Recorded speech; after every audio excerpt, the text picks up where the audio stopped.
সোনা পাপ্পুর মতো অনেক লোক ঘুরে বেড়াচ্ছে। দিনভর ম্যারাথন জিজ্ঞাসাবাদের পর গ্রেপ্তার করা হয়েছে বিশ্বজিৎ পোদ্দার ওরফে সোনা পাপ্পুকে। সোমবার রাতে সোনা পাপ্পুকে গ্রেপ্তার করেছে এনফোর্সমেন্ট ডিরেক্টরেট। আর তারপর আজ সোনা পাপ্পুকে পেশ করা হবে আদালতে। জমি দখল, তোলাবাজির অভিযোগ, আর এই অভিযোগে ইডির কবজায় বিশ্বজিৎ পোদ্দার ওরফে সোনা পাপ্পু। সোমবার সকালে সল্টলেকের সিজিও কমপ্লেক্সে স্ত্রীকে সঙ্গে নিয়ে হাজিরা দেন সোনা পাপ্পু। এর আগে তার বাড়িতে তল্লাশিও চালিয়েছিল এনফোর্সমেন্ট ডিরেক্টরেট। গতকাল সকালে সিজিও কমপ্লেক্সে পৌঁছানোর পর সোনা পাপ্পুকে দীর্ঘক্ষণ টানা জিজ্ঞাসাবাদ করেন ইডি আধিকারিকরা এবং দীর্ঘ জিজ্ঞাসাবাদের পর রাতে তাকে গ্রেপ্তার করা হয়। এই মামলায় আগেই গ্রেপ্তার করা হয়েছে শান্তনু সেনা বিশ্বাসকে এবং ব্যবসায়ী জয় কামদারকে। আর এবার গ্রেপ্তার সোনা পাপ্পু। আজ আদালতে তোলা হবে সোনা পাপ্পুকে এবং তাকে হেফাজতে চাইবে এনফোর্সমেন্ট ডিরেক্টরেট। জয় কামদার, শান্তনু সেনা বিশ্বাস এবং সেই সঙ্গে সোনা পাপ্পু, এদের জিজ্ঞাসাবাদ করে এই গোটা অভিযোগ, জমি দখল, তোলাবাজির অভিযোগের একেবারে গোড়ায় পৌঁছতে চাইছে এনফোর্সমেন্ট ডিরেক্টরেট। গতকাল সিজিও কমপ্লেক্সে সকালে যখন আসেন বিশ্বজিৎ পোদ্দার ওরফে সোনা পাপ্পু, কি বলেছিলেন তিনি শোনাবো আপনাদের। আপনি এতদিন কোথায় ছিলেন? আমার নিজের বাড়িতে ছিল। তাহলে পুলিশ আপনাকে খুঁজে পাচ্ছিল না? বাড়িতেই ছিল, বাড়িতে আমার অনেকগুলো রুমে ছিল। একটা আর্মস পাওয়া গেছে আপনার বাড়ি থেকে, সেটা সম্বন্ধে আমি কিছু জানি না। আমি জেনেছি পাওয়া গেছে, কিন্তু আমি শিওর কি বলবো। সারেন্ডার হচ্ছে স্যার না, আমি দেখা করতে যাচ্ছি। আমাকে চিঠি দিয়ে দেখা করতে বলেছিলেন, দেখা করতে যাচ্ছি। জয়কান্তের সঙ্গে কি সম্পর্ক ছিল? জয়কান্ত জাস্ট আমার বন্ধু, কোনো বিজনেস সংক্রান্ত ওনার সঙ্গে আমার কোনো রিলেশন। এই যে তোলাবাজির নেক্সাসের কথা বলা হচ্ছে, জীবনে কোনোদিন আমি তোলাবাজি না, আমি ব্যবসায়ী, আমার বাবা সোনার দোকান, আমারও সোনার দোকান। আমি কোনোদিন তোলাবাজির সঙ্গে যুক্ত নেই। আজ পর্যন্ত একটাও কমপ্লেন কোনো থানায় আমার সঙ্গে তোলাবাজি নেই। অয়ন ঘোষাল আমাদের প্রতিনিধি রয়েছেন সিজিও কমপ্লেক্স থেকে, সরাসরি একটু অয়নের সঙ্গে কথা বলবো। অয়ন, সোনা পাপ্পু গতকাল সিজিও কমপ্লেক্সে ঢোকার সময় তিনি বলছিলেন যে তিনি কোনো তোলাবাজির সঙ্গে যুক্ত না, তার বিরুদ্ধে কোনো অভিযোগ নেই, তার একটা সোনার ব্যবসা রয়েছে, ব্যাস এইটুকুই। কিন্তু শেষ পর্যন্ত আমরা দেখলাম রাতে দীর্ঘ জিজ্ঞাসাবাদের পর গ্রেপ্তার করা হলো সোনা পাপ্পুকে। আজ ঠিক কি হতে চলেছে, আদালতে তোলা হবে, তারপর কি?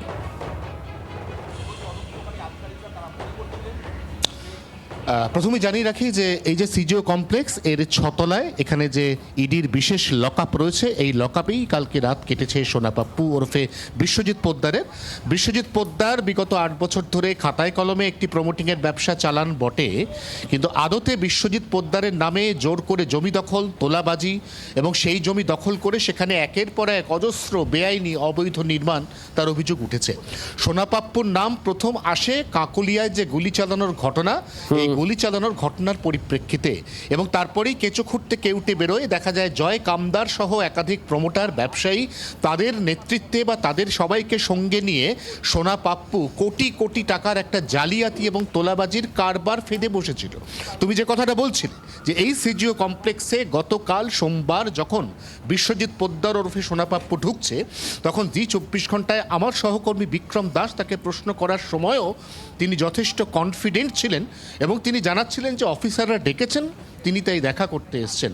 এরপর পরিস্থিতি নাটকীয় মোড় নেয়, কারণ বিশেষ করে দুপুরের পর থেকে গোটা বিকেল, গোটা সন্ধে সোনা পাপ্পুকে একাধিক বিষয় জিজ্ঞাসাবাদ করার পর তিনি প্রশ্নগুলো হয় এড়িয়ে যাচ্ছিলেন, অথবা যে উত্তরগুলো দিচ্ছিলেন সেই উত্তরগুলোর মধ্যে কোথাও না কোথাও সামঞ্জস্যের একটা বড়সড় অভাব ছিল।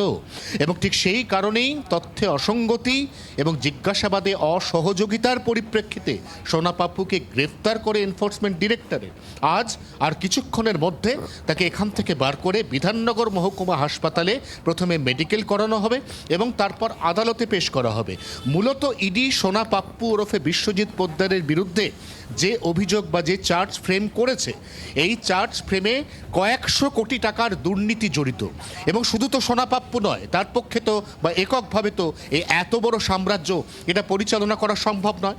অতএব এই মুহূর্তে এনফোর্সমেন্ট ডিরেক্টরেটের আধিকারিকরা জানার বা বোঝার চেষ্টা করবেন যে সোনা পাপ্পুর এই এত বড় কারবার, এই এত কয়েকশো কোটি টাকার যে জালিয়াতির কারবার, এর নেপথ্যে কারা কারা রয়েছে, এর আলটিমেট বেনিফিশিয়ারি কে, অর্থাৎ মূল যিনি সব থেকে বেশি লাভ লাভবান হয়েছেন সেই ব্যক্তিটিকে নিঃসন্দেহে একা সোনা পাপ্পু নয়, সোনা পাপ্পু একেবারেই। গ্রেপ্তারি অন্য অনেককে বিপদে ফেলে দিল জয় বলেই কামদার, ইডি শান্তনু সূত্রে- সিনহা বিশ্বাস, সোনা পাপ্পু, এর পর কে? এটাই এই মুহূর্তের বড় প্রশ্ন। জমি দখল, তোলাবাজির অভিযোগের তদন্ত করতে গিয়ে এনফোর্সমেন্ট ডিরেক্টরেটের তদন্তে আর কি বেরিয়ে আসে সেদিকেও নজর থাকবে আমাদের।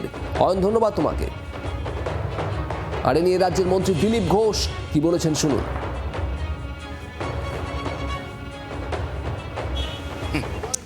সোনা পাপ্পুর মতো অনেক লোক ঘুরে বেড়াচ্ছে যারা টিএমসির সম্পদ ছিল, মানুষের কষ্টের কারণ ছিল, তাদেরকে অনেক গুরুত্ব দিয়েছে, পার্টি দিয়েছে, আপনারাও দিয়েছেন।